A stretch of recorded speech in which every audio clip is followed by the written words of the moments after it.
belt. I just want to clarify that. Jason Rosario has, I guess, is the super champion of WBA. He has the WBA and IBF, just for people wondering, wait, it's a world title fight. Look, it's the next best thing, but there's a lot of title belts out there, so I don't call him a world champion right now. It's a little confusing, but I will say this.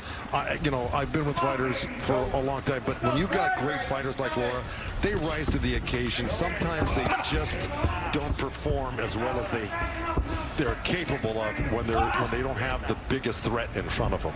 Well, I think he's, I think he looks very good. I think Vendetti is at that level just high enough to make things difficult. Exactly. Vendetti, here to your point that you made a few moments ago, he's fighting hard. He's given everything he can. He's at a certain level, but he's not so far away to not pose a decent threat. Yeah, I agree. Vendetti has picked up the pace a lot more than he did in the last few rounds, but he's also taking chances, and when you take chances, you're going to get hit. So he's got to make sure his defense is intact when he's coming in against. All right, there's Vendetti. He's jumping in with that right hand lead. Missed the right hand, threw the jab, and then another right hand, backing up Lara. Did any of it really score well? No, but he's making that effort, and we're in the 7th round right now. He's got to try, I think, Joe, is the point, right? Yeah. He's got to. Sometimes it looks crude. He's lunging in, but he's making an effort. You see the punches landed, according to CompuBox, 75-45 in favor of Erislandy Lara. Brian Kenny, Joe Goosen, Lennox Lewis, as well as Heidi Androl and Marcos Villegas here in Los Angeles. 7th round scheduled for 12 because that regular belt is on the line. And Lara still looks sharp. I mean, that's what I was asking you, Joe. Like, if you're Jermell Charlo, Jason Rosario, Julian Williams, Jarrett Hurd, and you're thinking, hey, does Lara still have it? Is he still, like, that level opponent? Looks like he is. Without a doubt. I don't think there's a question. Well, he's 37, Joe. There's a question. Well, no, I mean, I don't think there's a question that he still will be competitive with all the names that you mentioned right there. You know, it wasn't that long ago he had that great fight with Jarrett Hurd, who was a monster in the ring. Again, they'll rise to the occasion. And a guy like Lara, he'll admit, he goes, my legs aren't exactly the same, but what you give away with your legs, you gain an experience, and he's got a bag full of tricks. So, good uppercut there by Vendetti as he came in on the inside once again as he's trying to the body. He is a little bit closer as Lara gets in more of that defensive shell. Lennox, what would you tell Vendetti? Like, what's applicable that you can actually tell him that would help him in this fight? You know, it's interesting because he said that Mike Tyson gave him a lot of inspiration watching Mike Tyson, but I don't see him really boxing like Mike Tyson. You know, Mike Tyson moves his head and he can get in quick. So these are the things he should have picked up from Mike Tyson, but he's not really doing it. And it's not easy to do it against Lara. Lara's really got a lot of experience behind him, you know, and he keeps his defense very tight. And like I said, doesn't waste punches, but he counters well. And he countered well right there with that left uppercut. He's been seeing a lot of sunshine with that left uppercut tonight. And to Lennox's point, which is a great point, Brian, is now what's Lara doing? He's abandoned moving. He's sitting in the pocket. He's saying, look, I'm gonna block some punches here, and I'm gonna find the openings and throw some uppercuts, body shots, or whatever, and start hurting the kid.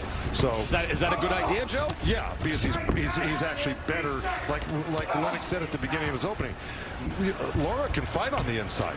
Yeah, Lara with a beautiful uppercut there once again. One thing I'd say about Vendetti is, you know, everybody wants to have the power of Mike Tyson. He's very strong, but he's not explosive, right? He doesn't have that explosion of power and that snap. Even though those are decent thudding shots from Vendetti, he's not just going to take you out with one shot. That has not been the case in his career. No. 12 knockouts in his 22 wins. Happy 40th birthday. What? I'm under 100. Well under. There you go. It's coming up on Wednesday. Happy birthday to Lennox Lewis here, Erislandy Lara and Greg Vendetti. As Lara changing his tactics, getting more on the inside and comfortable in the round 7 there. We're now in the 8th round, scheduled for 12. Vendetti, by the way, landed 13 punches. That's his best round of the night in the 7th round. Yeah, because Lara's giving him an opportunity to punch. Are the punches landing and are really effective and hurting Lara? It doesn't look like it. I think Lara... Decent body shots right there. They are. Those are landing. They are. But I'm going to tell you, Lara's looking to do that. See, he's a much better puncher. Let me tell you, now putting harder shots on there, too. Go ahead, Lennox. Yeah, I was going to say in the Hurd fight, Hurd came at Lara and threw everything, and Lara answered back with power punches of his own. Exactly. Lara fought most of that fight on the inside with Hurd, to tell you the truth. And now Vendetti is getting his best chance as he's able to get on the inside. But Lara, you can hear when he changes gears and puts a little more oomph, sits down on his punches, as he will exhort and yell out as he throws a hard shot. Yeah, Lara just couldn't accomplish much by boxing him and moving. The opportunities weren't there because Vendetti was, basically covered up most of the time. Here we go. Now here's an example of that. Lara just exploded out of there with a left and a right hook. Yeah, we asked Erislandy Lara what he thought of Jermell Charlo versus Jason Rosario, and he said, either way, they'll have to face him. Then when pressed, he thought it would be a great fight, but he actually favored Jermell Charlo in that fight. But he would like the winner of that fight or another big name in this weight class or nearby. And he certainly looks sharp here tonight. I think Jermell Charlo is going to be favored over just about anybody he gets in the ring with. Tell you what, that was a close fight with Tony Harrison. I mean, obviously lost one, and then that last fight that we had, that was quite a brawl before it ended. Tony Harrison is one of the most intelligent, slickest boxers in the game. He is very Mayweather-esque in his counter-punching abilities and his athleticism. He's really good. So just because it took him 11 rounds to stop him, that ain't a bad thing against somebody like Tony Harrison.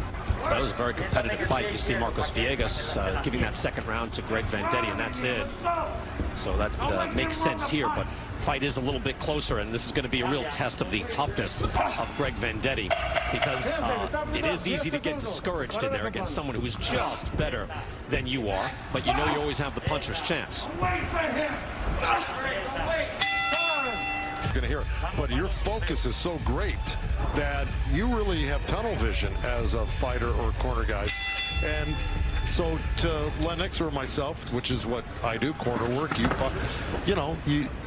focus is not strange to us. We get this, and it's not difficult for us to get into it because you know what, I like it without crowds.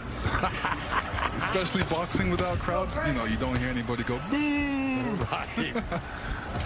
No, in case those of you don't know, training Chris Arreola, Sergey Lipinets was a big fight coming up. Yeah.